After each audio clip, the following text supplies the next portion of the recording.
नमस्कार, जय श्री कृष्णा। कैसे हैं आप सब? मेरे यूट्यूब चैनल में आप सभी लोगों का हार्दिक स्वागत है। सबसे पहले आपको सावन 2025 की बहुत-बहुत हार्दिक बधाइयाँ एवं शुभकामनाएँ। सावन माह में प्रतिदिन शिव जी की पूजा बड़े ही कम वस्तुओं के साथ कैसे करें, इसकी संपूर्ण जानकारी आज आप इस वीडियो के माध्यम से जान लें। भगवान भोलेनाथ का बड़ा ही प्रिय माह होता है सावन माह। कई जन सावन माह में मंगलवार, सोमवार को विशेष पूजा करते हैं और कई भक्तजन ऐसे हैं जो नित्य पूजा करते हैं। तो आपकी जैसी भी आस्था हो, यदि कहीं मंदिर वगैरह नहीं जा पा रहे हैं तो घर में सरल विधि से शिव आराधना कैसे करें, इसे आज आप ज़रूर जान लें। सबसे पहले आप सावन सोमवार का व्रत कर रहे हैं, मंगला गौरी का व्रत कर रहे हैं या संपूर्ण सावन माह शिव पूजा कर रहे हैं, तो आपको हाथ जोड़कर भगवान से प्रार्थना करनी चाहिए और संकल्प लेना चाहिए। आप चाहें तो किसी भी कष्ट को दूर करने के लिए, चाहे कर्ज का अंबार लगा हो, कर्ज में आप डूब गए हैं, संतान की कामना है, धन की कामना है, दरिद्रता या गरीबी दूर करना चाह रहे हैं, शिक्षा में सफलता चाहिए, व्यापार में गिरावट आ रही है, मुनाफा चाहिए या फिर घर परिवार में कोई बड़ी विपदा या समस्या आ गई है, उससे आप छूटना चाह रहे हैं, तो नित्य प्रति आप इस तरह से बड़े ही कम वस्तुओं के साथ शिव जी की पूजा करके अपनी समस्याओं को दूर कर सकते हैं। आप चाहें तो वैवाहिक जीवन में खुशियाँ लाने के लिए भी शिव आराधना संपूर्ण सावन माह कर सकते हैं। कई बार क्या होता है कि शादीशुदा ज़िंदगी की स्थिति इतनी ख़राब हो जाती है कि विवाह विच्छेद अर्थात तलाक लेने की नौबत बन जाती है। ऐसी परिस्थिति में भी आपको पूरे सावन माह शिव जी की पूजा बड़े ही मन लगा के करनी चाहिए। भगवान शिव से आराधना करें अपने वैवाहिक जीवन को सुखमय बनाने के लिए।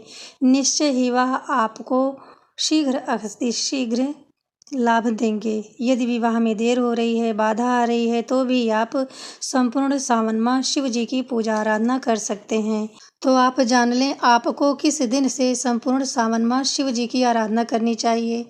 शिव जी के प्रमुख स्रोत व्रत, उपवास, प्रदोष हैं, सोमवार है, त्रयोदशी है। आप चाहें तो इनका भी व्रत करके जीवन में शुभता ला सकते हैं। यह भी भगवान शिव की कृपा पाने के लिए महिलाएं व्रत रखती हैं। सबसे पहले जान लें कब शुरू करना है। तो 2025 में 11 जुलाई को सावन शुरू हो रहा है। आप प्रत्येक सावन माह शिव आराधना इसी दिन से शुरू कर सकते हैं। आपको शिव जी की पूजा करने के लिए वैसे भी कोई शुभ तिथि या पक्ष देखने की ज़रूरत नहीं होती है। ज़रूरत है तो सिर्फ आपके अंदर उनके प्रति अपार आस्था, सच्ची श्रद्धा और भक्ति भाव की। जब यह आपके हृदय में अपार हो जाए, आप भगवान भोलेनाथ से अपने दुख को दूर करने के लिए महसूस करें, तो आप जरूर ही महादेव की पूजा करें। वह देवों के देव हैं, अत्यंत शीघ्र प्रसन्न होते हैं। आपके हृदय में जिस दिन भी उनके प्रति सच्ची श्रद्धा जाग जाए, उस दिन से आप चाहें तो उनके पुण्यकारी व्रतों का भी उपवास रख सकते हैं। अब आप जान लें पूजा और पूजा की नियम विधि क्या है। आप सावन माह के प्रथम दिन से ही सूर्योदय से पूर्व जगना प्रारंभ करें। दैनिक क्रिया से निवृत्त होकर साफ स्वच्छ वस्त्र धारण करें। वस्त्र का ध्यान रखें, सिर्फ इतना ही कि आप काले रंग के, नीले रंग के या कटे फटे कपड़े ना पहने। आप कोई भी हल्के रंग के वस्त्र पहनकर भगवान शिव की पूजा करें। सर्वप्रथम स्नान करने के बाद में आप सूर्य नारायण को अर्घ्य प्रदान करें। यदि आपके घर में तुलसी जी हैं तो आप उनकी भी पूजा उपासना करें, भोग लगाएं, सात परिक्रमा करें। कहने का अर्थ है जिस प्रकार से आप दैनिक पूजा करते हैं उसे पूर्ण करने के बाद ही आपको शिवालय जाना चाहिए या फिर आप अपने घर में ही स्वयं से शिव जी की विशेष पूजा करें। लेकिन आप अगर सावन माह संपूर्ण शिव पूजा करना चाह रहे हैं तो आपको सावन के पहले दिन शिवालय जरूर जाना चाहिए। आप उनकी पूजा उपासना की सामग्री ले लें। आप भांग, धतूरा, गंगाजल, दूध, दही, घी, शहद, जो भी भस्म, सफ़ेद चंदन, शहद, जो भी वस्तुएं आप एकत्रित कर पा रहे हैं, जो भी आपको आसानी से उपलब्ध हो पा रहा है, उसे लेकर के शिवालय जाएं। आप अपनी परेशानी को दूर करने के लिए उनसे आग्रह भी करें।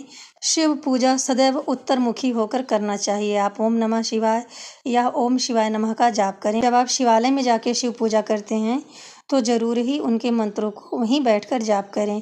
यह अक्षय पूर्ण फलदायी माना जाता है। इसलिए आप समीप के शिवालय में सावन माह में नित्य ना जा सकें तो प्रथम दिवस जरूर जाने का प्रयत्न करें। जब आप एक माह शिव आराधना करें तो इस तरह से चाहे तो अपने घर के मंदिर में एक चौकी लगा सकते हैं।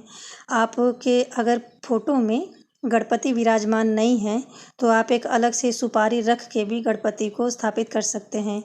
और यदि शिव परिवार में गणपति विराजमान हैं तो आपको अलग से गणपति की स्थापना करने की कोई आवश्यकता नहीं है। आप प्रथम दिवस या पूरे सावन माह में किसी भी सोमवार या मंगलवार को माता पार्वती को 16 श्रृंगार की वस्तुएं जरूर समर्पित करें। इससे अखंड सौभाग्य की प्राप्ति होती है। आप सुबह शाम चाहें तो पूजा कर सकते हैं। पूर्ण रूपेण आपके ऊपर निर्भर करता है। आप शिव जी के सम्मुख घी का दिया जरूर प्रज्वलित करें। अगर पीतल की है तो मांस धो के प्रज्वलित करें। अगर मिट्टी का दिया जला रहे हैं तो सिर्फ एक बार ही प्रयोग करें, क्योंकि मिट्टी का दिया, आटे का दिया केवल एक बार ही प्रज्वलित किया जाता है। फिर आप घर में बनाए हुए भोग प्रसाद को भी, जो भी मीठी वस्तुएं बनाई हैं या आटे की पंजीरी भी आप बना करके शिव जी को समर्पित कर सकते हैं। आप चाहें तो खीर बना लें, साबूदाने की या चावल की, मखाने की, किसी भी प्रकार की कोई खीर बना लें। मतलब कि जो भी वस्तु बनाए ना वह मीठी होनी चाहिए। भोग प्रसाद मीठा ही शिव जी को समर्पित करें। फिर आप चाहें तो शाम को भी धूप दीप नैवेद्य अक्षत बिल्वपत्र इत्यादि से पूजा करें। कुछ नहीं है तो आप जल ही समर्पित करें। जो भी भोग प्रसाद है उसे सप्रेम समर्पित करें। आप चाहें तो संपूर्ण सावन माह 5 दीपक समीप के शिवालय में प्रज्वलित कर सकते हैं।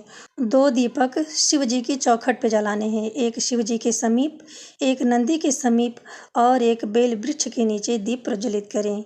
आपको मोक्ष की प्राप्ति होगी, अनंत गुना सुख समृद्धि में वृद्धि होगी, अखंड सौभाग्य बना रहेगा, पति की दीर्घ आयु होगी। फिर आप कम वस्तुओं से शिव जी की इस प्रकार से पूजा करें, ठीक ना। आप कोई भी शिव जी की चालीसा, स्तुति, शिव महिमा स्रोत, शिव तांडव स्रोत, कोई भी स्रोत, अभिलाष्टकम, रुद्राष्टकम, शिवाष्टकम का पाठ करें। कुछ नहीं हो रहा है तो आप शिव चालीसा का पाठ करें, शिव जी की कथा को सुने, शिव पुराण की कथा को सुने। यह सारे कार्य करने से आपके जीवन में सुख समृद्धि आएगी। आप जो भी भोग प्रसाद मंदिर से लेके आए हैं या नित्य पूजा में शिव जी के समीप रख रहे हैं, शिव जी के समीप ना, उसे आप ग्रहण कर सकते हैं। आप जो भी खाद्य वस्तुएं शुद्ध सात्विक रखें उसे सपरिवार में वितरित जरूर करें। आप ध्यान रखें, शिव जी के पूजा के दौरान आपको मन, आचार, व्यवहार से शुद्ध होना चाहिए। आप पर निंदा, चोरी चुगली ना करें। सावन माह प्याज, लहसुन, मांस, मदिरा इत्यादि का सेवन ना करें। लड़ाई झगड़े, कलह कलेश घर में बिल्कुल भी ना रखें। इन सब को ध्यान में रख के यदि आप संपूर्ण सावन माह शिव आराधना करते हैं तो निश्चय ही आपके जीवन में अद्भुत लाभ होगा, जो आप स्वयं महसूस भी कर पाएंगे। आप जब भी कोई स्रोत या पाठ करें और वह समाप्त हो जाए तो शिव जी से अगर कोई कामना है तो वो भी कह सकते हैं। निष्काम भाव से कर रहे हैं तो फिर क्या कहने, आपको मोक्ष ही मोक्ष की प्राप्ति होगी। घर में जो आपके नहीं है शिव बिना मांगे ही उसे प्रदान कर देते हैं। आप स्रोत का समापन करने के बाद में ज़रूर ही भगवान की कपूर से या जो भी दीप प्रज्वलित किया है आपने उसी से भी आरती कर सकते हैं। आप चाहें तो कपूर से आरती करें। आपको आरती भी नहीं आती है, ज़्यादा टाइम नहीं दे पा रहे हैं तो सिर्फ कर्पूर गौरम करुणावतारम संसार सारम भुजगेंद्रहारम सदा वसंतम हृदयारविंदे भवम भवानी सहितम नमामि कहकर भी प्रतिदिन शिव जी की आरती करें। पूजा में रही सही कमियों के लिए आप भगवान भोलेनाथ जी से हाथ जोड़ करके प्रार्थना करें। जो भी गलती हो उसकी क्षमा याचना कोई भी पूजा पाठ के बाद जरूर करनी चाहिए। इससे आपकी पूजा पूर्ण फलदायी मानी जाती है।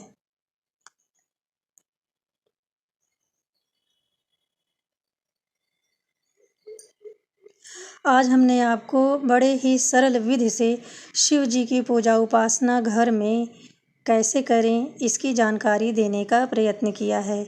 यदि इस जानकारी से आप ज़रा सा लाभान्वित होते हैं तो इस वीडियो को लाइक करें, शेयर करें और चैनल को सब्सक्राइब करना बिल्कुल ना भूलें। मिलते हैं अगले वीडियो में ऐसी ही महत्वपूर्ण जानकारी के साथ। तब तक के लिए नमस्ते।